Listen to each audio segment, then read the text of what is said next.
ኢየሱስ ክርስቶስ ዘኦመ ስም ለዘይጼውኦ ኢየሱስ ክርስቶስ ህብስተ ሕይወት ለዘይበልዖ ኢየሱስ ክርስቶስ ጽዋ መድኃኒት ለዘይሰትዮ ከመ ይባርኩነ ይፈኑ አራው ለጸባኢነ ይጽልኦ ወልተሁ ነሲኦ ወጎቹን መምህራችን ነውና እኛን ተማሪዎቹን በአባትነቱ በቸርነቱ በምህረቱና በይቅርታው ጠብቆ ስንወጣ ከፊት እየቀደመ ስንተኛም ሳይሰለች እየቆመ ጠብቆ አሮጌውን ዘመን ጨርሰን አዲሱን ዘመነ ማርቆስን ብርሃነ መስቀሉን ለማክበር ያበቃን የአባቶቻችን አምላክ የሁላችን ፈጣሪ ስሙ ይክበር ይመስገን። አክሊለ ምክህነ ወቀዳሚተ መድኃኒትነ ወመሰረተ ንጽሕነ ኮነ በማርያም ድንግል የመመኪያችን ዘውድ የድኅነታችን መጀመሪያ የንጽሕናችን መሰረት በእመቤታችን በድንግል ማርያም ሆኖልናልና አምላክን ወልዳ የሰጠችን እመቤታችን ስሟ ይክበር ይመስገን። ጻድቃን፣ ሰማዕታት፣ ነቢያት፣ ሐዋርያት፣ ቅዱሳን መላእክት እንደተሰጣቸው ክብር ስማቸው ይክበር ይመስገን። ሕፃኑንና እናቱን ይዘህ ወደ ግብፅ ተሰደደ። በቅዱስ ማቴዎስ ወንጌል ምዕራፍ 2 ቁጥር 13 ላይ የትምህርታችን ርዕስ ከላይ ጀምረን ስናነበው እነርሱም ከሄዱ በኋላ እነሆ የእግዚአብሔር መልአክ ለዮሴፍ በሕልም ታይቶ ሄሮድስ ሕፃኑን ሊገድለው ይፈልገዋልና ተነሳ፣ ሕፃኑንና እናቱን ይዘህ ወደ ምድረ ግብፅ ሽሽ፣ ተመለስ ብዬ እስክነግርህ ድረስ በዚያ ኑር አለው። እርሱም በሌሊት ተነስቶ ሕፃኑንና እናቱን ይዞ ወደ ግብፅ ወረደ። ስለ ቃሉ የአምላካችን የመድኃኔዓለም ስሙ የተመሰገነ ይሁን።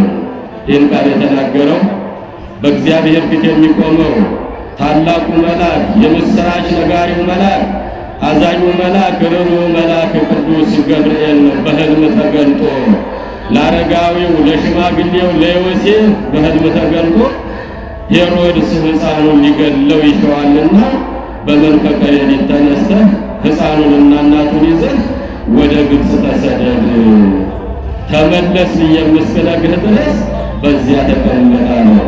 የእግዚአብሔር ልጆች ምእመናንና ምእመናት፣ ታላቁ መልአክ የምሥራች ነጋሪ ነው። ደስታን ይዞ የሚመጣ መልአክ ነው።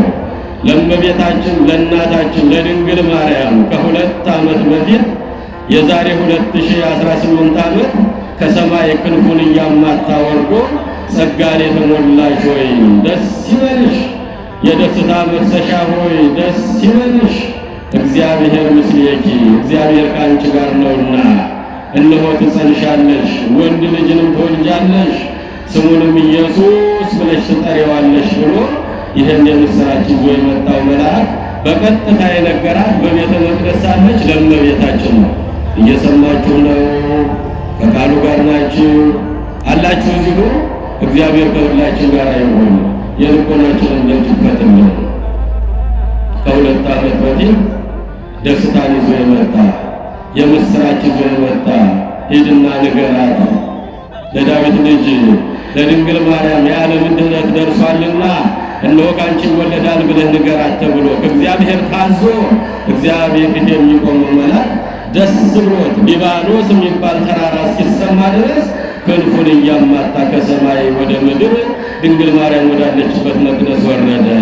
እየሰገደ እየወደቀ እየተነሳ ተፈሥሒ ፍሥሕት ኦ ምልዕተ ጸጋ እግዚአብሔር ምስሌኪ፣ ጸጋን የተሞላሽ ሆይ የደስታ መፍሰሻ ሆይ ደስ ይበልሽ፣ እግዚአብሔር ምስሌኪ፣ እግዚአብሔር ከአንቺ ጋር ነውና እነሆ ትጸንሻለሽ፣ ትወልጃለሽ፣ ስሙን ኢየሱስ ብለሽ ትጠሪዋለሽ፣ እርሱም ሕዝቡን ሁሉ ከኃጢአታቸው የሚያድናቸው ነው ብሎ ይህንን የምሥራች የነገራት መልአክ ከ2 ዓመት በኋላ የእግዚአብሔር ልጆች በቀጥታ ለእመቤታችን አልነገራትም። እየሰማችሁ ነው? መርዶ ስለሆነ መከራ ስለሆነ ስደት ስለሆነ ስቃይ ስለሆነ የሚጠብቃት ለአረጋዊው ለዮሴፍ ላሳዳጊው ለ87 ዓመቱ ለሽማግሌው ለዮሴፍ የእግዚአብሔር መልአክ በመንፈቀ ሌሊት ተገለጠና ሕፃኑንና እናቱን ይዘህ ወደ ግብፅ ተሰደድ፣ ሄሮድስ ሊገድለው ይፈልገዋልና። ይህም መርዶ ነው አይደል? እግዚአብሔር ልጆች ያስፈሪ ነው።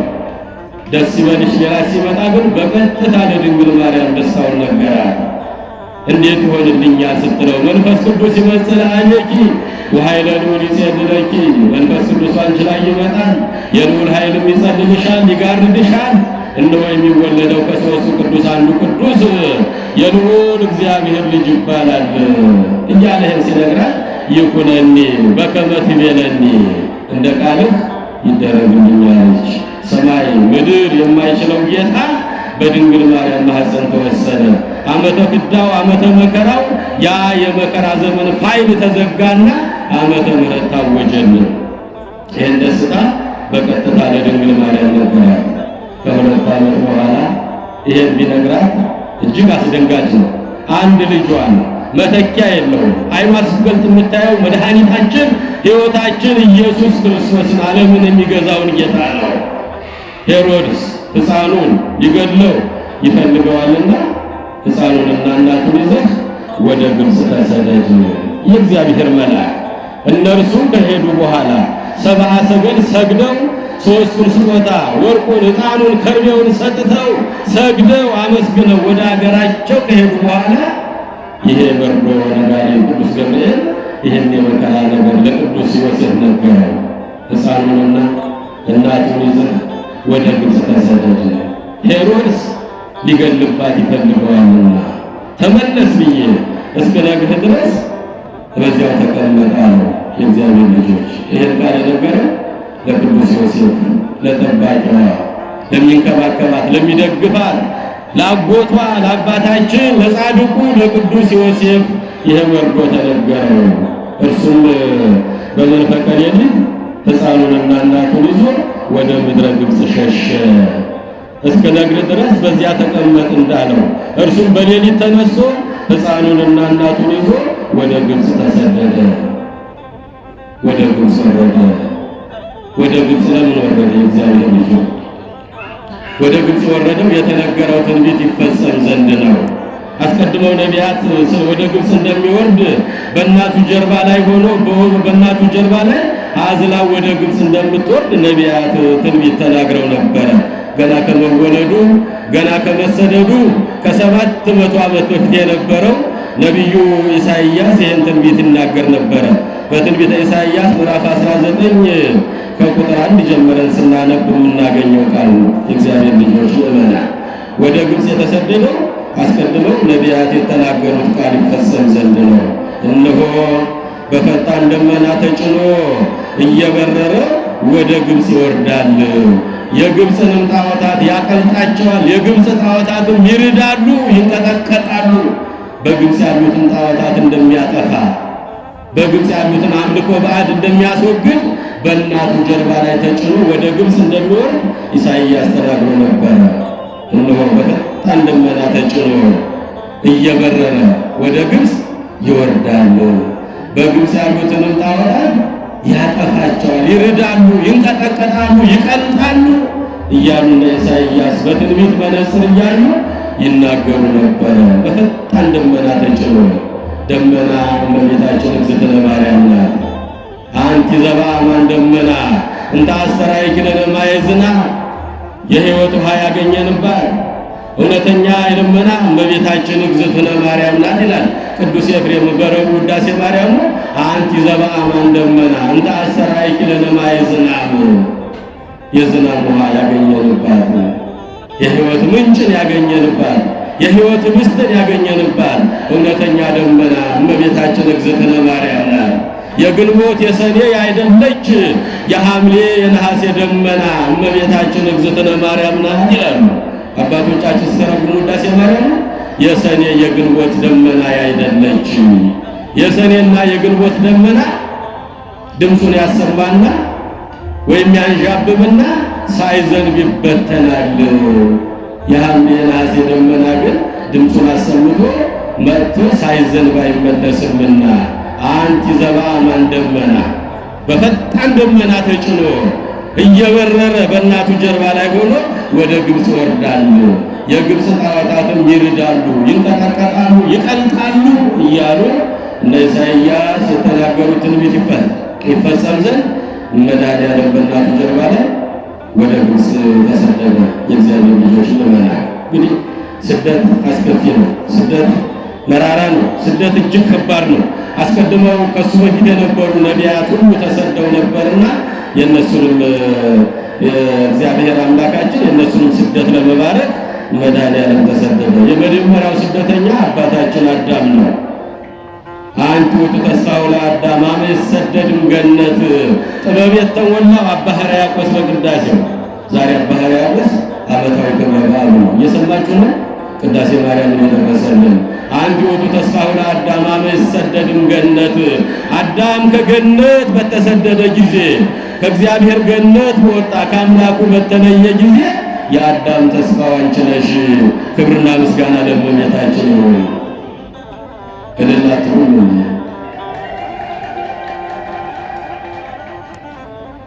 አንቱ ተስፋው ለአዳም አመ ይሰደድም ገነት አዳም ከገነት ተሰደደ። የመጀመሪያው ስደተኛ ከሰው ዘር የመጀመሪያው ስደተኛ አባታችን አዳም እናታችን ሔዋን ናቸው።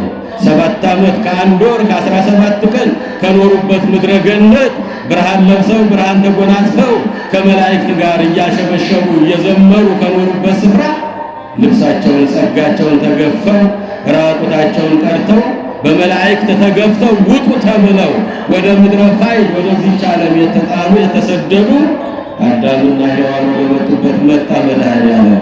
ስደተኛውን አዳምን ስደተኛዋን ሔዋንን ከስደት ሊመልስ መድኃኒዓለም በእናቱ ጀርባ ላይ ሆኖ ተሰደደ። እየሰማችሁ ነው። የመጀመሪያው ስደተኛ ማን ነው? አባታችን አዳም። አትብላ የተባለው ዕፀ በለስ በልቶ የምትወዱኝ ከሆነ ትእዛዜን ጠብቁ፣ ያዘዝኳችሁን ፈጽሙ ብሎ እግዚአብሔር በገነት መካከል ብርሃን አልብሶ ብርሃን አጎናጽፎ ስለ ምግብ አያስቡ፣ ምግባቸው የገነት ፍሬ ነው። ስለ መኖሪያ አያስቡ፣ መኖሪያቸው ምድረ ገነት ነው፣ የእግዚአብሔር ገነት ነው። ስለ ልብስ አያስቡም፣ ልብሳቸው የብርሃን ልብስ ነው። 3 ነገር ያጣነው ከእግዚአብሔር ስንለይ ከሕጉ ከትእዛዙ ስንርቅ 3 ነገሮችን አጥተናል። የእግዚአብሔር ልጆች የመጀመሪያ ስደተኛ አባታችን አዳም እናታችን ሔዋን ትእዛዝ ተላለፉ። የዕፀ በለስን ፍሬ ቀጥፈው በሉ። የእግዚአብሔርን ሕግ ሻሩ። ከእግዚአብሔር ገነት መላእክት እየገፉ አስወጧቸው። ጸጋቸው ተገፈፈ። ራቁታቸውን ቀሩ። ምድረ ፋይድ ወደዚህ ዓለም መጡ። እነሱን ፍለጋ መድኃኒዓለም ተሰደደ። አንቱ ተስፋው ለአዳም አዳም ከገነት በተሰደደ ጊዜ የአዳም ተስፋ አንቺ ነሽ አላት አባ ሕርያቆስ። ጥበብ የተሞላው ለአዳም ተስፋ ሆና የተሰጠችው በሐሙስ ዕለት ወበመንፈቀ ዕለት እተወለድም ወለተ ወለትከ ወእድግ ውስተ መርህብከ ወእትቤዘወከ በመስቀሌ ወበሞቴ 5500 ዘመን ሲፈጸም ከሰማይ ወደ ምድር ወርድልሃለሁ፣ ከድንግል ማርያም ወለድልሃለሁ፣ በሜዳ ላይ እመላለስልሃለሁ፣ በሜዳ ላይ እመላለስልሃለሁ። መከራ ተቀብዬ በጭንካር ተመትቼ በጦር ተወግቼ የሾህ አክሊል ደፍቼ ሥጋዬን ቆርሼ ደሜን አፍስሼ አድንሃለሁ ብሎ እግዚአብሔር አምላክ ከ5500 ዘመን በኋላ ከድንግል ማርያም እንደሚወለድ ተስፋ ሰጠው። አንቱ ተስፋው ለአዳም የአዳም ተስፋው እመቤታችን እስከምትወለድ አዳም ከነልጅ ልጆቹ በስደት ይኖር ነበረ። በሥጋ ወደ መቃብር ወርዶ በነፍሱም ወደ ሲኦል ገብቶ በሲኦል ስቃይ ውስጥ ከነልጅ ልጆቹ ይኖር ነበረ። መድኃኒዓለም ከሰማይ ወረደ፣ ከድንግል ማርያም ተወለደ፣ ወደ ግብፅ ተሰደደ፣ ተራበ፣ ተጠማ። በዚህች ዓለም ላይ 33 ዓመት ኖረ። በመጨረሻ ሥጋውን ቆረሰ፣ ደሙን አፈሰሰና በሲኦል ያሉትን ነፍሳት ሁሉ ነፃ አወጣቸው። ክብርና ምስጋና ለመድኃኒዓለም ይሁን። የመጀመሪያው ስደተኛ። ሁለተኛው ስደት ሰው በረሃብ ምክንያት ይሰደዳል። የእግዚአብሔር ልጆች እየሰማችሁ ነው? ከቃሉ ጋር ናችሁ? በምን ምክንያት አልኳችሁ? ሰው በረሃብ ምክንያት ይሰደዳል። አባታችን ያዕቆብ ኦሪት ዘፍጥረት ምዕራፍ 45ኛው ምዕራፍ ስታነቡ በረሃብ ምክንያት እግዚአብሔርን ሲበድሉ፣ ለጣዖት ሲሰግዱ፣ ለቃልቻ ሲሰግዱ፣ እግዚአብሔርን ሲክዱ ብዙ መከራ ይወርድባቸው ነበረ። የመጀመሪያው የሚቀጣቸው በረሃብና በጦርነት ነበር። እግዚአብሔር ልጆች በረሃብ ምክንያት አባታችን ያዕቆብ ልጆቹን የልጅ ልጆቹን ሁሉ ይዞ ወደ ግብጽ ተሰዶ ነበር። ቀድሞ ኦሪት ዘፍጥረት ምዕራፍ 45ኛውን ስታነቡ የምታገኙት ቃል ነው። በረሃብ ምክንያት ይሰደዳል ሰው። የእግዚአብሔርን ሕግ በመተላለፍ ይሰደዳል ሰው። አባታችን ያዕቆብ በረሃብ ምክንያት ልጆቹን የልጅ ልጆቹን 75 ሰው ሆኖ ከምድረ እስራኤል ተነስቶ ወደ ግብጽ ወርዶ በስደት ኖሯል። ለ430 ዘመናት መከራ እየተቀበሉ ስደት ክፉ ስለሆነ ጭቃ እያስወቋቸው፣ ግንብ እያስገነቧቸው፣ አፈር እያስፈጯቸው፣ ግንብ እያስገነቧቸው፣ ድንጋይ እያስፈለጧቸው ብዙ መከራ እያጸኑባቸው ለ430 ዘመናት በረሃብ ምክንያት ከሀገራቸው ወጥተው ነው። ከሀገሩ የወጣ ሰው አገሩ እስኪመለስ ይላል ማለት ነው።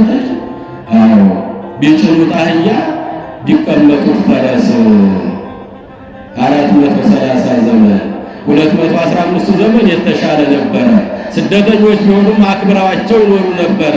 215 ዘመን ግን የመከራ ዘመን፣ የስቃይ ዘመን፣ ድንጋይ ሲያስቀምጧቸው፣ ግንብ ሲያስገነቧቸው፣ ጭቃ ሲያስወቋቸው፣ መከራ ሲያስፈዟቸው የኖሩት በረሃብ ምክንያት ከሀገራቸው ተሰደዱ ነው። ያዕቆብና ልጆቹ የእግዚአብሔር ልጆች። በሶስተኛ ደረጃ በጥላቻ ሰው ከሚኖርበት ሀገር ሊሰደድ ይችላል። በቅንዓት፣ በምቀኞች፣ በቅንዓተኞች፣ በክፉ ሰዎች ሰው ሊሰደድ ይችላል። ኦሪት ዘፍጥረት ምዕራፍ 37 ስታነቡ የምታገኙት ቃል ነው። ዮሴፍ የያዕቆብ ልጅ ዮሴፍ 11 ወንድሞቹ ጠልተውት፣ ተመቅኝተውት፣ ቀንተውበት በሶስት ምክንያት ይቀኑበት ነበረ። እየሰማችሁ ነው አላችሁ? እግዚአብሔር ልጆች አላችሁ? እግዚአብሔር ከሁላችን ጋር ይሁን። በደንብ ስሙሽ። በስንት ምክንያት አልኳቸው? በሶስት ምክንያት ወንድሞቹ ይቀኑበት ነበረ። የመጀመሪያው የሚቀኑበት በሚለብሰው ልብስ ይቀኑበት ነበረ። አባቱ ከወንድሞቹ የተሻለ ልብስ ያለብሰው ነበረ። እሱ የተሻለ ልብስ ለምን ይለብሳል? ከኛ የተሻለ ለምን ይለብሳል? እያሉ በሚለብሳት ቀሚስ ይቀኑበት ነበረ በሶስት ምክንያት። ሁለተኛው ቅናታቸው ህልመኛ ነበረ። ህልም ያልም ነበረ። እግዚአብሔር በህልም እየተገለጠ ያነጋግረው ነበረ። ለምን ህልም አየሁ ይላል? በእኛ ላይ ሊነግስ አይደለምን? ይሄ የመጨረሻ እኮ ነው። የሁላችን ታናሽ እኮ ነው። ይሄ እኮ ትንሽ ልጅ ነው። ለምን በእኛ ላይ ህልም ያልምብናል ብለው ህልም እግዚአብሔር ስለሚያሳየው በህልም ስለሚያነጋግረው ይቀኑበት ነበረ። ሶስተኛ ቅናታቸው አባትና እናቱ ይወዱት ነበረ። እየሰማችሁ ነው? አባትና እናቱ ይወዱት ነበረ። ሁለተኛ ልብሱን የተለየ ልብስ ያለብሰው ነበር። አባት ከመውደዱ የተነሳ በሚለብሳት ቀሚስ ይቀኑበት ነበረ። በሶስተኛ ደረጃ በሚያልመው ህልም ነገ በእኛ ላይ ሊነግስ አይደለምን? ይሄ ከኛ ያነሰ ትንሹ ፍጥረት ለምን ህልም ከኛ የተለየ ነገር ያያል እያሉ በሚያልመው ህልም ይቀኑበት ነበረ። በዚህ ምክንያት ወንድሞቹ እጅግ ጥላቻ ያድርባቸው ነበር፣ ይቀኑበት ነበር። በወንድማቸው በእናታቸው ልጅ ላይ ጥላቻ አደረባቸው። ቃየል አቤልን የጠላው በምንድን ነው? የእግዚአብሔር ልጆች በቅናት ነው አይደል? እግዚአብሔር የሚወደው እሱን፣ አባቴ እናቴ የሚወዱት እሱን፣ እግዚአብሔር መስዋዕትን የሚቀበልለት የእሱን። የእኔን መስዋዕት እግዚአብሔር አይቀበልም፣ ወላጅ አባቴም አይወደኝ፣ እግዚአብሔርም አይወደኝ እያለ በሶስት ምክንያት በወንድሙ በአቤል ላይ ይቀና ነበረ። የቅናት መጨረሻው መግደል ነው አይደል? እግዚአብሔር ልጆች ወስዶ በወንዝ ዳር አስተኝቶ በዚያ ውሃ እየጠጣ ሳለ በላዩ ላይ ድንጋይ ጭኖ ገደለው።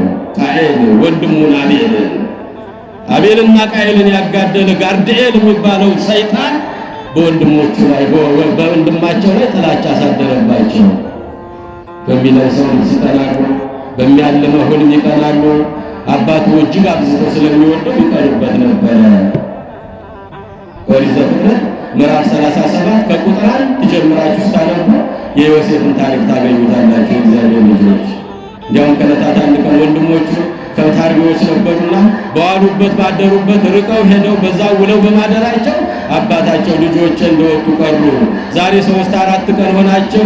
ልጄ ዮሴፍ ስንቅ ይዘህላቸው ሂድ ወንድሞችን ፈልጋቸው ብሎ ያሉበትን አቅጣጫ ጠቁሞት እነሱን ፍለጋ ሲባትት ሲንከራተት 3 ቀን 3 ሌሊት የእግዚአብሔር ልጆች የሚበላው አጥቶ ረሃብ ጸንቶበት ለወንድሞቹ ስንቅ ይዞ የአባቱን አደራ አልበላም ብሎ በሚንከራተት ጊዜ ረሃብ እጅግ ጸንቶበት ጥውልግ ብሎ የእግዚአብሔር መልአክ ተገለጠለት። ምን ሆነ ነው የምታለቅሰው አለ። ወንድሞቼን ላገኛቸው አልቻልኩም፣ ረሃቡን ጸናብኛል። ታዲያ ያስከው እንጀራ ዳቦ አይደለም ለምን አትበላውን? ከትከሻ ላይ አውርደሃል። ይሄማ ለወንድሞቼ የተቋጠረ ነው። እሱ ይወዳቸዋል፣ እነሱ ይጠሉታል። እየሰማችሁ ነው? እነሱ ይጠሉታል፣ እሱ ግን ይወዳቸዋል። አባቴ አደራ ብሎ ያስጠበቀኝ ነው። ይሄ ለእነሱ የተዘጋጀ ምግብ እንጂ እኔ ልበላው ልከፍተው አይገባኝም አለ። ታዲያ የአባቶች አምላክ የእነ አብርሃም የእነ ይስሐቅ የእነ ያዕቆብን አምላክ ድንጋዩን እኮ ዳቦ አድርግልኝ ብትለው የሚሳነው ነገር የለም። ይሄን ያደርግልሃል። ለምን አትለምነውም? የአባቶችህን አምላክ አለ። በምድረ በዳ በበረሃ ውስጥ ነው፣ ለምለም ቅጠል የሌለበት የእግዚአብሔር ልጆች እጅግ ዋዕዩ ፀሐዩ በሚያቃጥልበት በረሃ ነው። ያን ጊዜ ወደ ሰማይ ቀና አለና እጁን ዘረጋና የአባቶቼ የአብርሃም የይስሐቅ የያዕቆብ አምላክ ረሃብ ልሞት ነው አለ። ያን ጊዜ ጎንበስ ብሎ ሲያይ እስሩ ያለውን ድንጋይ ዳቦ አደረገለትና ተመገበው ይላል። ክብርና ምስጋና ለመድኃኒዓለም ይሁን። በዚህ ጊዜ ወንድሞቹ ይፈልግበት ቦታ ሄደ። ሴኬም የሚባለው ምድረ በዳ ላይ ሄደ። ሊያገኛቸው አልቻለም። እንደገና ወደ ሌላ ቦታ ሄደ። የእግዚአብሔር መልአክ አመልክቶት ወደዚያ ሄዶ ወንድሞቹን አገኛቸው። ወንድሞቼን አገኘሁ ብሎ ደስ ብሎ በፈገግታ እጁን ዘርግቶ ስንቁን ሊሰጣቸው ሲሄድ እነሱ ግን በጥላቻ ያዩት ነበረ። በጥላቻ ያዩት ነበረ። ይሄ አባታችን የሚወደው እሱ፣ ህልም የሚያምነው እሱ፣ የተለየ ልብስ የሚለብስ እሱ እያሉ በጥላቻ በቃ ሲያዩት በጣም ፊታቸው ተለዋወጠ። ያን ጊዜ እሱ ወንድሞቼ ብሎ በናፍቆት ሊያቅፋቸው ሲጠጋ የለበሳትን ቀሚሱን ገፈፉት ይላል ኦሪት ዘፍጥረት ምዕራፍ 37። እየሰማችሁ ነው? የለበሳትን ቀሚሱን ገፈፉት፣ ወስደው ተረባርበው እየደበደቡ ጉድጓድ ውስጥ ጣሉት ይላል። እንደ ሰው ጨካኝ ያለ እግዚአብሔር ልጆች። ሶስተኛው ስደተኛ ዮሴፍ አባታችን ነው። ወንድሞቹ በጥላቻ ሸጠሩት፣ ወደ ግብፅ ተሰዶ መጀመሪያ እሱ ጉድጓድ ውስጥ ጣሉት። ሊገሉት ፈለጉ።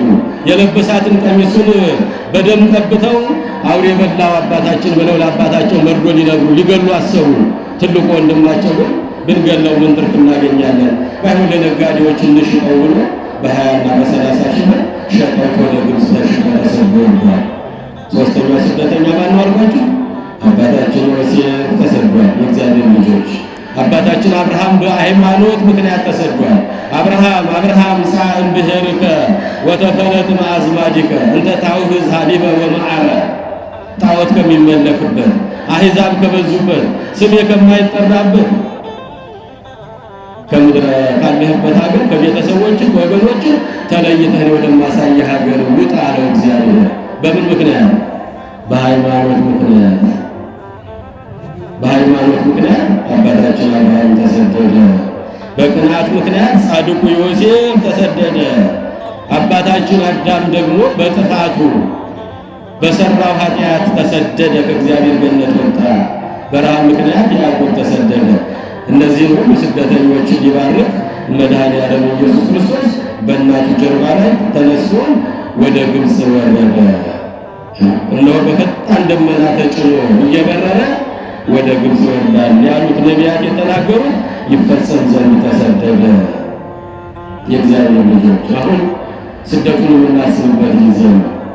የተሰደደችው እመቤታችን ልጇን አዝላ የተንከራተተችው 3 ዓመት ከ6 ወር ነው። የተሰደደችው በጥር 3 ቀን ነው። እየሰማችሁ ነው? ከቃሉ ጋር ናችሁ? እግዚአብሔር ከሁላችሁ ጋር ይሁን። የተሰደደችው መቼ ነው አልኳችሁ? ጥር 3 ቀን ነው ስደቷ የእመቤታችን። አባቶቻችን ግን ቤተክርስቲያንን ጥንቅቅ አድርገው ሰርተዋታል። ጥር እንደምታውቁት ታኅሳስ 29 ቀን መድኃኔዓለም ወረደ ተወለደ ብለን ዮም ተወልደ መድኃኔዓለም ዮም ተወልደ ቤዛ ኩሉ ዓለም እያልን ልደቱን የምናከብርበት ወቅት ነው። ከ10 ቀን በኋላ ደግሞ ጥምቀቱን የምናከብርበት ወሰጠጠ መጽሐፈ ዕዳነ የዕዳ ደብዳቤያችን የተደመሰሰበት በማየ ዮርዳኖስ በእደ ዮሐንስ የተጠመቀበት ከ9ኙ አበይት በዓላት 2ቱ በተከታታይ ያሉበት ወቅት ነው። በዚያ ጊዜ ደግሞ ስደቷን፣ ስቃዋን፣ መከራዋን ማሰብ የለብንም። የክርስቶስ ልደት የክርስቶስ ጥምቀት መሸፈን ስለሌለበት በጥር 3 እንድናስበው አላደረጉንም። የተመለሰችው መቼ ነው? ግንቦት 24 ቀን ነው። ግንቦት 24 ቀን ደግሞ በዓለ ሀምሳ በብዛት የምናሳልፍበት ጊዜ ነው። ክርስቶስ ተንሥአ እሙታን በዐቢይ ኃይሎ ሥልጣን አሰሮ ለሰይጣን አግዓዞ ለአዳም ሰላም ይእዜሰ ከሆነ ፍስሐ ወሰላም ሞትን ድል አድርጎ መቃብር ክፈቱ መግነዙን ፍቱ ሳይል ክርስቶስ ተነሳ እያልን የትንሣኤውን የምናውጅበት ደስታችንን የምንገልጥበት የምንዘምርበት የምናመሰግንበት ወቅት ስለሆነ በግንቦት እንድንጸልይ ወይም ስደቷን እንድናስብ አላዘዙንም። ጥር 3ም እንዳልኳችሁ ነው። ልደቱ አለ፣ ጥምቀቱ አለ። በዚህ ምክንያት ወደዚህ አንጥተው ከመስከረም 26 እስከ ህዳር 5 ድረስ ለ40 ቀን በልዩ ትዝታ የ3 ዓመት ከ6 ወሩን ስቃይዋን፣ መራቧን፣ መጠማቷን እያሰብነ ኦድንግል አዘክሪ ሀበ መዘክር ዘኢይረስዕ ሁሉን ከማይረሳ ሁሉን ከማይዘነጋ ልጅሽ ድንግል ሆይ ያሳስቢልን። አዘክሪ ድንግል ረሃበ ወጽማ ምንዳቤ ወሐዘነ ወኩሉ አጸባ ዘበፀሐኪ ምስሌሁ ረሃቡንና ጥሙን ችግሩንና ሐዘኑን ከአንቺ ጋር የደረሰበትን መከራ ሁሉ ለልጅሽ አሳስቢ የምንልበት ወቅት ነው። የእግዚአብሔር ልጆች የ3 ዓመት ከ6 ወር ስቃይ በዚህ 40 ቀን እናስበዋለን። በዚህ ምክንያት እመቤታችን ይህን ወርዶ ከታላቁ መልአክ ከቅዱስ ገብርኤል በሰማች ጊዜ ወደ ምድረ ግብፅ ወረደች። ብዙ ቀናት ተንከራተው በእግራቸው ተራራ ለተራራ ጫካ ለጫካ ነው የሚሄዱ። ያን የሞት ድምፅ ያን አስፈሪ ድምፅ ከሰማች በኋላ እመቤታችን ሰው ማየት ትፈራ ነበረ። አንድ ልጇን ቀምተው ይገሉባት እየመሰለ የሄሮድስ ወታደሮች እየመሰለው በጫካ በተራራ በየሸንተረሩ በየፍርቁታው ትንከራተት ነበር እመቤታችን። ወድንግል አዘክሪ ሀበ መዘክር ዘኢይረስዕ ሁሉን ከማይረሳ ልጅሽ ረሃቡንና ጥሙን ችግሩንና ሐዘኑን ከአንቺ ጋር የደረሰበትን ጭንቅ ሁሉ ድንግል ሆይ አሳስቢ እያልን በዚህ 40 ቀን የምናስብበት ጊዜ ነው። የእግዚአብሔር ልጆች ወደ ምድረ ግብፅ እንደወረደች ብዙ መከራ የደረሰባት እመቤታችን በመንገድ በአስፋልት አትሄድም ነበር። በተራራ በጫካ በፍርቁታው አውሬ ካለበት ዘንዶ የሚርመሰመስበት አንበሳና ነብሮች ከበዙበት ከጫካ እነሱ ይሻሉኛል አለች። ከሰው ሸሽታ ወደ አራዊቱ ሄደች እመቤታችን። ሰው ከአራዊት የከፋ ነው። የእግዚአብሔር ልጆች ሄሮድስ ሕፃኑን ሊገለው ይፈልገዋልና በመንፈቀ ሌሊት ተነሳ። እናቱንና ሕፃኑን ይዘህ ወደ ግብፅ ተሰደድ ውረድ አለው የእግዚአብሔር መልአክ። ውጣ አምልጥ ቶሎ አምልጥ አለ። ሄሮድስ ቀና።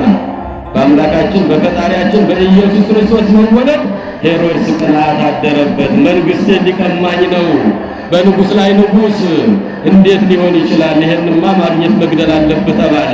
ዲያብሎስ መከረው፣ ሲሰሙንም ነገረው። በዚህ ጊዜ በዚያች በምድረ እስራኤል ያሉትን ሕፃናት በሙሉ ተሰብስበው ወደ ቤተ መንግሥት እንዲመጡ የዓመት ቀለብ የዓመት ልብስ እሰፍርላቸዋለሁ፣ እሰጣቸዋለሁ። የ2 ዓመትና ከዚያ በታች ልጆች አሏችሁ፣ በዚህ ቀን እዚህ ቦታ ቤተ መንግሥት እንድትገኙ ብለው አዋጅ ነገረ። የራስ ልጅ ያለው የራሱ የሌለው የጎረቤቱን እየያዙ ቀለብ ለማግኘት የዓመት ልብስ የዓመት ቀለብ ንጉሥ ሊሰጠን ነው ብለው ከሩቅ ስፍራ በብዙ ቀን ተጉዘው ወደ ቤተ መንግሥት መጡ። 144,000 ሕፃናትን በሰይፍ አስፈጃቸው። የእግዚአብሔር ልጆች ክርስቶስ ኢየሱስን አገኛለሁ ብሎ ነው። እንደ ሰው ጨካኝ የለም። ለዚህ ነው እመቤታችን ድንግል ማርያም ሰው ባየች ቁጥር የሄሮድስ ወታደር እየመሰላት ልጇን ቀምተው የሚገሉባት እየመሰላት በረሃውን ጫካ ጫካውን ተራራ ተራራውን ዘንዶ ከሚያፏጭበት አንበሳ ከሚያገሳበት አራዊቱ ከሚርመሰመሱበት በዚያ ውስጥ ነው ስደቷን ያሳለፈችው። 3 ዓመት ከ6 ወር 3 ቀን አይደለም 3 ወር አይደለም 3 ሰዓት አይደለም 3 ዓመት ከ6 ወር እመቤታችን በበረሃ ኖረች። የእግዚአብሔር ልጆች መድኃኒዓለም ተሰደደ። ስደተኞችን ለስደተኞች አርአያና ምሳሌ ሊሆናቸው ስለ ጽድቅ የሚሰደዱ ብፁዓን ናቸው። መንግሥተ ሰማያት የእነርሱ ናትና ሀብታቸውን፣ ንብረታቸውን፣ ስልጣናቸውን፣ ሹመታቸውን ትተው ከሀገር ምድረ በዳ ከዘመድ ባዳ ብለው ዳዋ ጥሰው ጤዛ ጥሰው ድንጋይ ተንተርሰው ብዙ ነገሥታቶች እኮ በረሃ ገብተዋል። የእግዚአብሔር ልጆች ለእነሱ አርአያና ምሳሌ የሚሆን የነገሥታት ንጉሥ የአማልክት አምላክ የጌቶች ጌታ ሰማይና ምድርን የፈጠረው ጌታ በእናቱ ጀርባ ላይ ሆኖ ወደ ግብፅ ተሰደደ። ለእነዚያ አርአያና ምሳሌ የሚሆናቸው ሄሮድስ ያጨካኝ 144,000 ሕፃናትን አስፈጀ። በሕፃናት ደም ታጠበ። ከተማው በሕፃናት ደም ተሞላ። የእግዚአብሔር ልጆች በዚህ ሰዓት እድሜም ብዙም አላገኘም።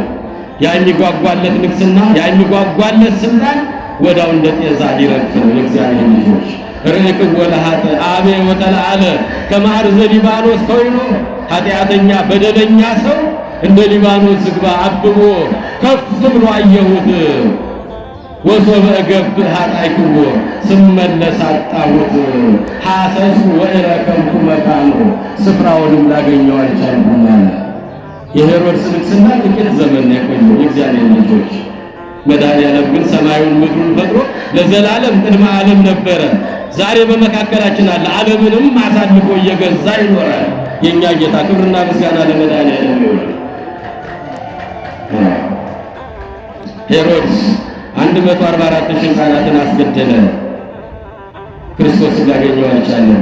እግዚአብሔር በራሱ ወጥቶ ሄዷል። የእግዚአብሔር ልጆች ጊዜው ሳይደርስ ደሙ እንዳይፈስ እግዚአብሔር ባወቀ መልአኩን ልኮ ይዘው እንዲሰደዱ አድርጓቸዋል። በመጨረሻ ሄሮድስ አበደ። እየሰማችሁ ነው?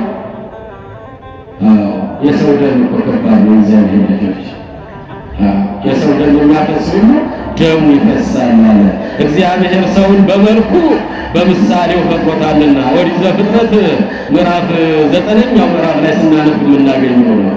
የሰው ደም አታፍሱ፣ የሰውን ደም የሚያፈስ ደሙ ይፈሳል ማለት አይምሮው ተነካ፣ እብድ ሆነ። በመጀመሪያ ያን ሁሉ ሕፃናት አስፈጅቶ ብዙም አልቆየ። የእግዚአብሔር ልጆች ምዕመናን በመጀመሪያ ሰይፍ አንስቶ የራሱ ሚስት ገደላት። እየሰማችሁ ነው? ምን አረገ? የራሱን ሚስት ገደላት።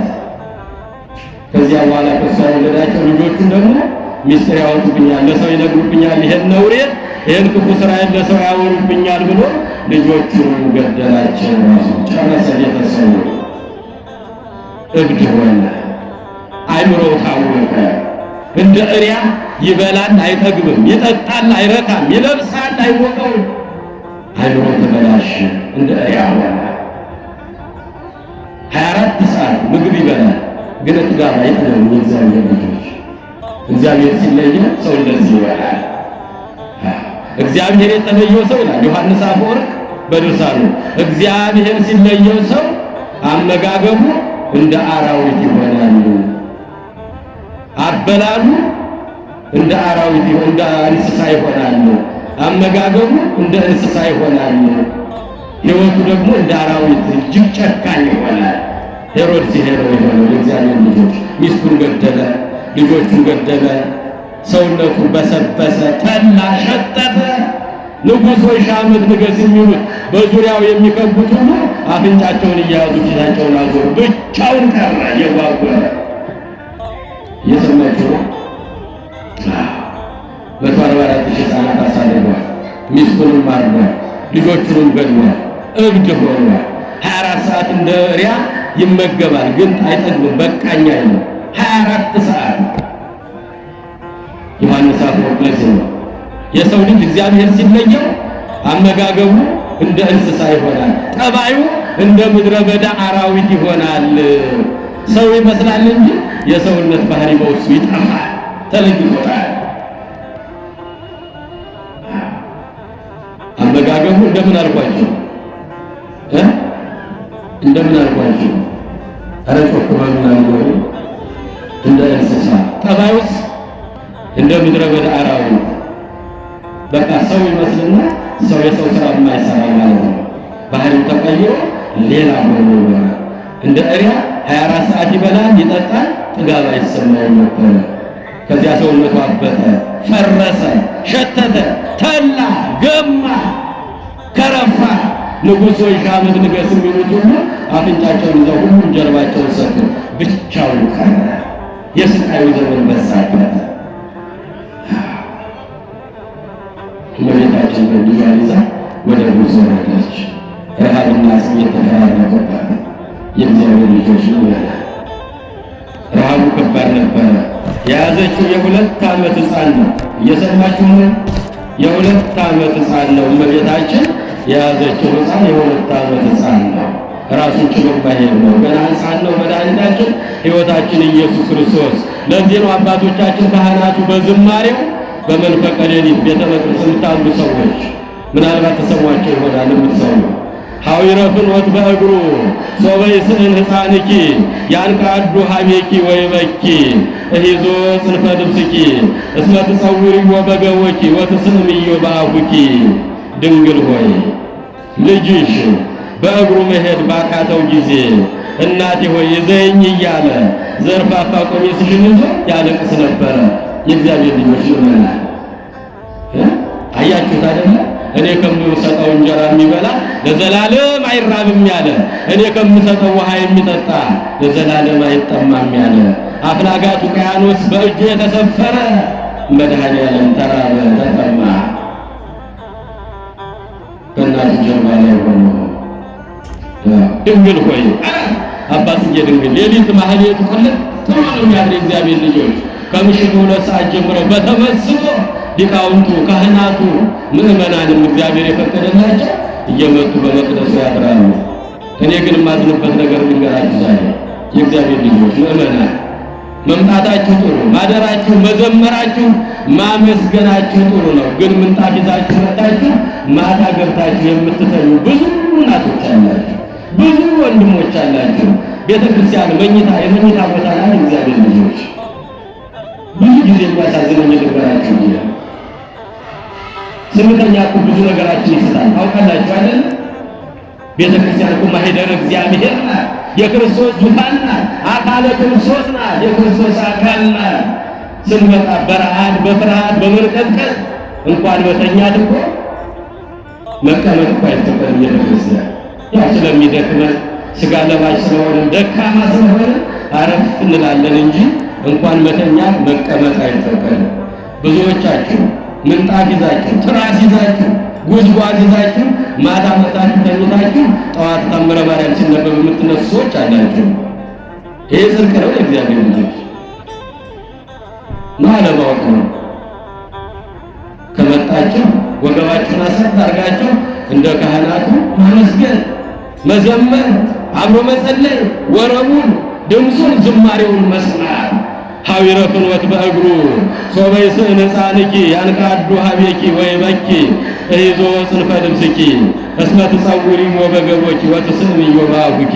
ድንግል ማርያም ወይ አላት አባትዬ ድንግል ልጅሽ በእግሩ መሄድ ባቃተው ጊዜ እናቴ ሆይ እዘይኝ እያለ ወደ አንቺ እያንጋጠጠ የልብስሽን ጫፍ ይይዝ ነበረ። ይህን የምናስብበት ጊዜ እኮ ነው። ያለቅስም ነበረ፣ ወደ አንቺም ያንጋጠጥ ነበረ። ምዕረበ በዘባንኪ ወምዕረበ ገቦኪ ማርያም ብዙሃ በሐዚል ሕፃን ደከምኪ። አንዴ በቀኝ ጎንሽ አንዴ በግራ ጎንሽ ታፈራርቂው ነበረ። በረሃው፣ ሙቀቱ፣ ዋዕዩ፣ ፀሐዩ፣ ረሃቡ፣ ጥሙ የጸና ስለሆነ የእግዚአብሔር ልጆች አንዴ በቀኝ ጎኗ ትይዘዋለች፣ አንዴ በግራ ጎኗ ታዞረዋለች። ምዕረበ በዘባነኪ ወምዕረበ ገቦኪ ማርያም ብዙኃ በኀዚለ ሕፃን ደከምኪ ልጅሽን በማዘል በደከመሽ ጊዜ አንዴ በቀኝ ጎንሽ አንዴ በግራ ጎንሽ ታዟዙሪው ነበረ። ሶበኒ ሐውር በእግሩ ከመ ትጹርዮ ይበኪ በእግሩ መሄድ ባቃተው ጊዜ እንባውን ያፈስ ነበረ፣ ያለቅስ ነበረ። ቀሚስሽን ይዞ ያለቅስ ነበረ። አልቦ እንበለ ሰሎሜ ዘአስተባርኪ ለኪ ቅድስት ሰሎሜ ብቻ ነበረች የምታጽናናሽ፣ ሌላ ምንም ሰው አልነበረም በበረሃ ውስጥ። እየሰማችሁ ነው? ሰው ነበር ያለችው በጫካ በበረሃ ውስጥ ናት። የሰው ድምፅ በማይሰማበት አራዊቱ በሚርመሰመሱበት ከሰዎቹ አራዊቶቹ ተሻሉኝ ብላ እመቤታችን የሰው ድምፅ ስትሰማ የሄሮድስ ወታደር እየመሰለ አራዊት ከሚርመሰመስበት ዘንዶ ከሚያፋጭበት አንበሶቹ ነብሮቹ ባሉበት እባቡ ጊንጡ ከበዛበት በዚያ ነበር ስትከራተት የኖረችው። ሶበኒ ሐውር በእግሩ ከመ ትጹርዮ ይበኪ መሄድ በእግሩ መሄድ ባቃተው ጊዜ እንድትሸከሚው ያለቅስ ነበረ። አልቦ እንበለ ሰሎሜ ዘአስተባርኪ ለኪ ያለ ሰሎሜ አንቺን የሚያስተዛዝንሽ አይዞሽ የሚልሽ ማንም አልነበረም ያለ አባ ጽጌ ድንግል ሌሊት የምትሰሙት ይሄንን ነው። ብዙዎቻችን ማታ ተኝተን መተን ምንጣፍ ይዘን ትራስ ይዘን መተን ተኝተን የምናድር በእውነት ይሄ አይደረግም። በቤተ ክርስቲያን አይገባም። ሥርዓተ ቤተ ክርስቲያን ቀኖናው አይፈቅድም። ቤተ ክርስቲያን የእግዚአብሔር አካል ናት። ስንገባ በፍርሃት በረሃድ ቆመን ማገልገል ነው፣ መጸለይ ነው፣ ማመስገን ነው፣ መዘመር ነው። ሲደክመን ትንሽ አረፍ እንላለን እንጂ እንኳን መተኛ መቀመጥ አይፈቀድም። አሁን ዘመነ ጽጌ ነው። ብዙዎች እየመጣችሁ ታድራላችሁ። መምጣታችሁ ማደራችሁ ጥሩ ነው። ነገር ግን ለመተኛት አትምጡ። ወይ ቤት ትንሽ አሳልፋችሁ ወደዚህ ነው። እግዚአብሔር እየሰማችሁ ነው። እንድትጠቀሙ ፈልጌ ነው። ሸፍኜ ማለፍ ስለማልፈልግ ነው። ይሄ ነው የእግዚአብሔር ልጆች። እመቤታችን እንግዲህ አንዴ በቀኝ ጎኗ አንዴ በግራ ጎኗ እያለች ልጇ እያለቀሰ እባክሽ ያዥኝ፣ እባክሽ ኮኮበኝ እመቤቴ አልቻልኩም ይሄን እያለ ልብሷን ይይዝ ነበር። ይሄን መከራ እያየን የምናስታውስበት ነው። ቀኑ 40 ቀን ነው። የተንከራተተችው 3 ዓመት ከ6 ወር ነው። እንግዲህ በግብፅ የደረሰባትን መከራ ሁሉንም ታውቁታላችሁ። የሰው ድምፅ ስትሰማ በፍጹም ልጄን ይገላሉ እያለች በየጫካው በየሸንተረሩ ስትል አባታችን ዮሴፍ አረጋዊው ረሃብ ጸንቶበት የመድኃኔዓለም ከንፈሩ ደርቆ ውሃትን በጣም ከብሎት ጠውልጎ ሲያየው እመቤቴ ወደ ሰፈር ውስጥ እንግባና እባክሽ ቁራሽ እንለምንና ለዚህ ልጅ ቀዝቃዛ ውሃ እንኳን እናጠጣው የሚሰጠን ብናገኝ በረሃብ ሊሞትብን ነው፣ ከሄሮድስ ሰይፍ እናድናለን ብለን መጥተን በረሃብ ሊሞትብን ነው አለ። እኔ አልሄድልኝም ልጄ ሊገድሉብኛል አለች።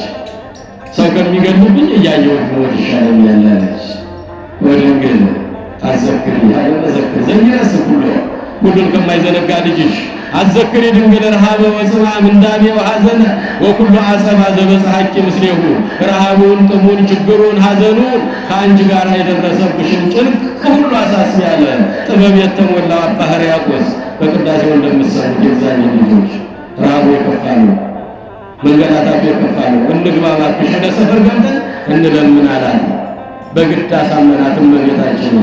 ጠውልጓል ሕፃኑ እየደከመው ነው። እባክሽ ገብተን ቀዝቃዛ ውሃ እንለምንና እናጠጣው አላት። ወደ አንዲት ባለጸጋ ቤት ገቡ ይላል ታሪኩ እንዳይረዝምብን የእግዚአብሔር ልጆች። ትዕማር ወደምትባል ከበርቴ የሆነች ሀብታም የሆነች ሴት የሚመካ በማን ይመካ? ሀብት ያለው በሀብቱ፣ ስልጣን ያለው በስልጣኑ፣ ጉልበት ያለው በጉልበቱ፣ ዕውቀት ያለው በጉልበቱ፣ ገንዘብ ያለው በገንዘቡ አይመካ። የሚመካ ቢኖር በሕያው እግዚአብሔር ይመካ። የሚሰጥ የሚነሳ የሚያድን የሚገድል መድኃኒታችን ኢየሱስ ክርስቶስ ነው። በሀብቷ በንብረቷ የምትመካ በሰገነት ላይ የተቀመጠች ብዙ አገልጋይ ደንገጥሮች ዙሪያዋን የከበቧት አንድ ሴት ቤት ደረሱ። ትዕማር ትባላለች። እባክሽ ሰማይን ስለዘረጋ ምድርን በውሃ ስላጸና ይሄ ሕፃን በውሃ ጥም ሊሞትብን ነውና ካለች ቁራሽ እንጀራ እባክሽ ስጪኝ ብላ እመቤታችን ሰው ፊት ቆመች። እግዚአብሔር ልጆች የሕይወትን ህብስት ታቅፋ ረሃብ ጸናባት። የሕይወትን መጠጥ ይዛ እመቤታችን አጠማት።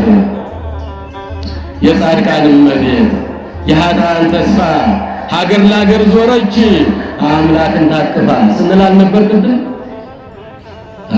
አምላክን ታቅፋ እባክሽን ትንሽ ቁራሽ እንጀራ ትንሽ አባትሽ ለልጅ እባክሽ አለቻት።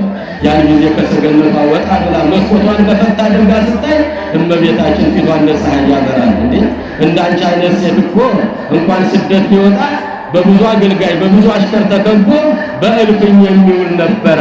ምናልባት ምግባርሽ የከፋ ሊሆን ነው ከሀገርሽ ወጥተሽ ሰው ሀገር የምትንከራተችው አለቻት። አጥንት የሚሰብር ልብ የሚሰብር ካተናገረች አይደል እግዚአብሔር ልጅ ምግባርሽ የከፋ ሊሆን ነው። መልክሽ ውበትሽ ደምግባትሽ ያማረ ነው። በብዙ አገልጋይ በብዙ ደንገጡር ተከበሽ በእልፍኝ መኖር የሚገባሽ አንቺን የመሰልሽ ሴት በሰው ፊት መቆም አይገባሽም ነበር። ነገር ግን ምግባርሽ የተበላሸ ነው አለቻት። ያን ጊዜ እመቤታችንን በኋላ ፈሰሰች። ዮሴፍም ተቆጣ። አረጋዊ ዮሴፍ ተይ እንጂ እንደዚህ አይባልም። ለሚለምን ሰው ካለ ይሰጡታል፣ ከሌለም ካለበት ያድርሰው ይሉታል እንጂ እንዲህ አይነት ልብ የሚሰብር ነገር እመቤቴ ለምን ትናገሪያታለሽ? አለ። ተሰማው። ሽማግሌው ዮሴፍ ረሃብ ያጠወለገው ዮሴፍ የ87 ዓመት አረጋዊ ጻድቅ ዮሴፍ ተቆጣ። አያችሁ ለሚለምን ሰው ቁራሽ የሚለምን ሰው ካለ ይሰጡታል፣ ከሌለ ካለበት ያድርሰው እግዚአብሔር ይስጥልኝ ተብሎ ይሸኛል እንጂ ልብ የሚሰብር ንግግር ለምን እመቤቴ ትናገሪያታለሽ? ያን ጊዜ ተቆጣች። ገረዶቿን ተቆጡ። አንደኛዋ ኮቲባ የምትባለው ከሰገነቱ ላይ ወረደች። ረምርም እያለች ወረደች። እግዚአብሔር ልጆች እመቤታችን ታቅፋው የነበረው ልጇን ከእመቤታችን እቅፍ ላይ ያነሳችና ወደ ላይ ከራሷ በላይ ያወጣችና መሬት ላይ ፈጠፈጠችው። ክብርና ምስጋና ለመድኃኒዓለም ይሁን። አይደል አይባልም እግዚአብሔር ልጆች ከራሷ በላይ እንደዚህ አውጥታ መሬት ላይ ፈጠፈጠችው። ዋይ ዋይ ዋይ ብሎ አለቀሰ። የሁለት ዓመቱ ሕፃን መድኃኒታችን ኢየሱስ ክርስቶስ። ያን ጊዜ እመቤታችን እንባዋ ፈሰሰ። ከሀገሬ የወጣሁት በረሃ በበረሃ የተንከራተትኩት ልጄ ላላተርፍ ነውን? በሰው ሀገር በግብፅ በረሃ ሜዳ ላይ ለሰው ላስገድል ነውን? ከቤቴ የወጣሁት አለች። እንባዋን አፈሰሰች። ዮሴፍም አዘነ። ተይው እመቤቴ የአምላክነቱን ሥራ ይሥራ አታንሺው አለ። አታንሺው አለ። ያን ጊዜ እመቤታችን አዘነች፣ ጸሎትም አደረሰች። ዳታንንና አቤሮንን የከዳቻቸው ምድር አንቺንም ትክዳሽ፣ በዚህ ቤትሽ፣ በዚህ ንብረትሽ፣ በዚህ ሀብትሽ የተመካሽበት ሁሉ እንዳልነበር ይሁን። ዳታንንና አቤሮንን የከዳች ምድር አንቺንም ትክዳሽ አለቻት። ያን ጊዜ መሬት ክፍት ብላ ከነቤቷ ከነምናምንዲዋ ዋጠቻት። አያችሁ እግዚአብሔር ልጆች ያ ሀብት ሁሉ ነገር ከንቱ ሆኖ ቀረ። መሬትም ትከዳለች። ሰው ላይ አየን ይችላል የምንሰራው፣ ሰው ላይ ያውቅልን ይችላል። መሬት ምስክር ናት። ሰማይ ስሚ፣ ምድር አድምጪ፣ ቤተ ክርስቲያን መስክሪ ይላሉ ነቢያት አባቶቻችን። ዞረው ሲያስተምሩ አልሰማ ሲሏቸው ልባቸው እንደ ድንጋይ ሲጠጥርባቸው ሰማያት ስሙ፣ ምድርም አድምጪ፣ ቤተ ክርስቲያን መስክሪ እያሉ ለሰማይና ለምድር ቃላቸውን ይሰጡ ነበረ። አባታችን አባ ጊዮርጊስም እመቤታችንን እንዲህ ያለ ያመሰግናት ነበረ። አጽም ሰማይ ነገረ ዚአየ ወትስማ ምድር ቃለ አፉየ ማርያም የቴቶክልቴ። ሰማይን ስሚ፣ ምድር አድምጪ፣ ቤተ ክርስቲያን መስክሪ፣ ድንግል ማርያም ለዘላለም መታመኛዬ ናት እያለ እና አባ ጊዮርጊስ ያመሰግኗት ነበረ።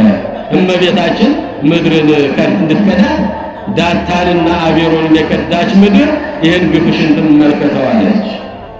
ያን ጊዜ የቆመችበት ሰገነት ለሁለት ተከፍሎ ወደ እመቀመቃት በሕይወት እያለች ወደ መሬት ወደ በርባሮስ ወረደች። የእግዚአብሔር ልጆች ምዕመናን ዳታንና አቤሮን ኦሪት ዘኍልቍ ምዕራፍ 16 ቁጥር 32 ላይ ሙሴና አሮንን ይገዳደሩ የነበሩ ናቸው።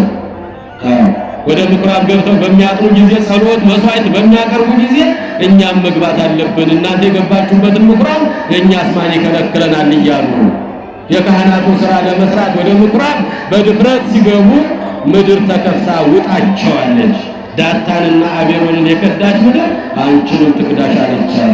ያን ጊዜ መሬት ተከፍታ ዋጠቻት። ሀብቱ ቀረ፣ ንብረቱ ቀረ፣ ዝናው ቀረ፣ ውበቱ ቀረ። ሁሉም ነገር ከመሬት በታች ሆነ። መድኃኒዓለምን ከእናቱ ትከሻ ላይ አውርዳ የፈጠፈጠችው ደግሞ ከእግር ጥፍሯ እስከ ራስ ጠጉሯ በለምጽ ተመታች። ወደ ጾላና ወደ ዝንጀሮነት ተቀየረች። ጠባይዋ ባህሪዋ ተቀየረ። ሰው እግዚአብሔር ሲለየው አመጋገቡ እንደ እንስሳ፣ ጠባዩ እንደ ምድረ በዳ አራዊት ይሆናል ብሎ ዮሐንስ አፈወርቅ እንደተናገረው ወደ ዝንጀሮ ወደ ጦጣነት ቤተሰቧ በሙሉ ተቀየሩ። ጎረቤቶቿ ሁሉ በሙሉ የራሳቸው ውሾች በቤት ያሉ ውሾች እየነከሱ እየቦጨቁ ከግቢው ጥርግ ጋር አስወጥተዋቸው በተራራ በዛፍ ላይ እንዲኖሩ አደረጓቸው። እመቤታችን ለስሟ ክብር ይግባትና ልጇን ታቅፋ አረጋዊ ዮሴፍን ሰሎሜን ይዛ በዚያ ቤት 6 ወር 7 ወር ተቀመጠች።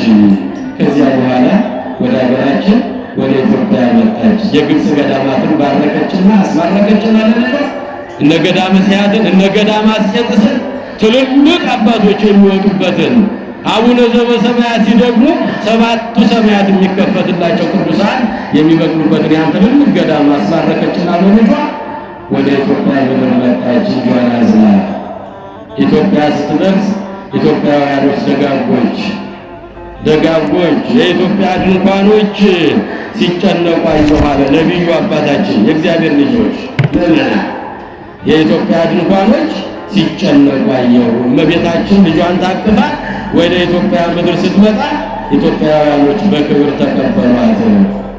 እሷም በደመና ልጇን እየያዘች ገዳማትን ጎበኘች። ገዳማትን ሁሉ ባረከ። ምስራቁን፣ ምዕራቡን፣ ሰሜኑን፣ ደቡቡን እነ ደብረ ቢዘንን፣ ደብረ ዳሞን፣ እነ ደብረ ዋልድባን፣ እነ ደብረ ሊባኖስን እመቤታችን በልጇ መድኃኒዓለም በእናቱ ላይ ሆኖ ይባርካት ነበር። መሬቷን ምንድነው የምታደርገው ልጄ ትለው ነበረ። በኋላ ዘመን ሳያው የሚያምኑብኝ ሰዎች ይነሱባታል። በእኔ የሚያምኑ በአንቺ አማላጅነት የሚማጸኑ ብዙ ጻድቃን ቅዱሳን በምድሪቱ ላይ ይወጡባታል አለ። ክብርና ምስጋና ለመድኃኒዓለም ይሁን።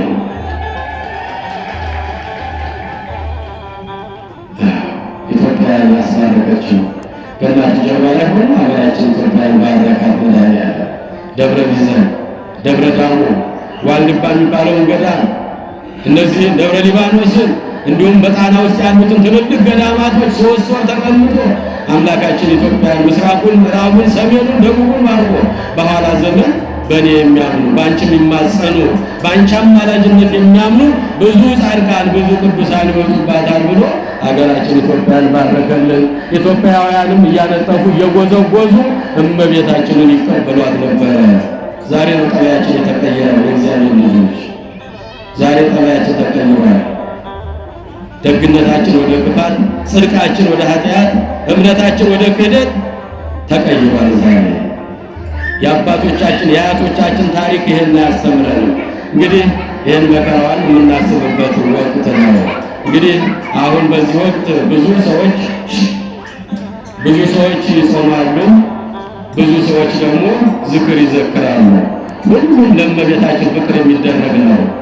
የበላም ለእግዚአብሔር በላ፣ የጾመም ለእግዚአብሔር ጾመ አለ ሐዋርያው ቅዱስ ጳውሎስ። ብርሃነ ዓለም ቅዱስ ጳውሎስ የሚበላ አቡነ ዘበሰማያት ይትቀደስ ስምከ፣ አባታችን ሆይ ስምህ ይቀደስ ብሎ ስሙን ይጠራል፣ ያመሰግናል። የሚጾምም መራቡን መጠማቱን መራቧን መጠማቷን በማሰብ ይጾማል። ስለ ጽድቅ ደግሞ የሚጾሙ ብፁዓን ናቸው፣ ቅዱሳን ናቸው፣ ክቡራን ናቸው፣ መንግሥተ ሰማያት የእነርሱ ናትና ብሏል መድኃኒዓለም። ስለዚህ የምትጾሙ ደስ ይላል፣ ጾሙ።